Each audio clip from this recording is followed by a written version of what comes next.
ওই গ্রেপ্তারি পথে হেঁটেছে, এটার মধ্যে কতটা সারবত্তা আছে?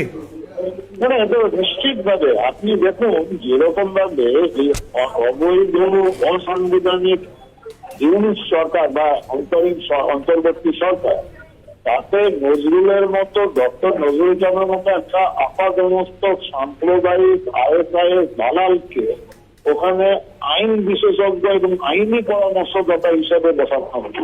সেদিনই বোঝা গেছে যে বাংলাদেশের ভবিষ্যৎ কি হতে চলেছে।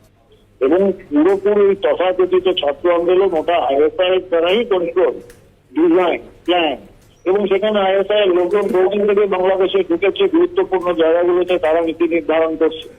বাংলাদেশ আর্মি, পুলিশ বা প্রশাসনের যারা এখনো অসাম্প্রদায়িক রয়েছে, এখনো যারা ন্যায় বিচার, ন্যায় নীতিতে বিশ্বাস করে, হয় তাদের সাইডলাইন করে দেওয়া হচ্ছে, নাহলে তাদের বিরুদ্ধে কেস দেওয়া হচ্ছে। একটা কমপ্লিট স্বৈরতান্ত্রিক অত্যাচার নেমে এসেছে, এটা ভারত সরকার কিন্তু মেনে নেবে।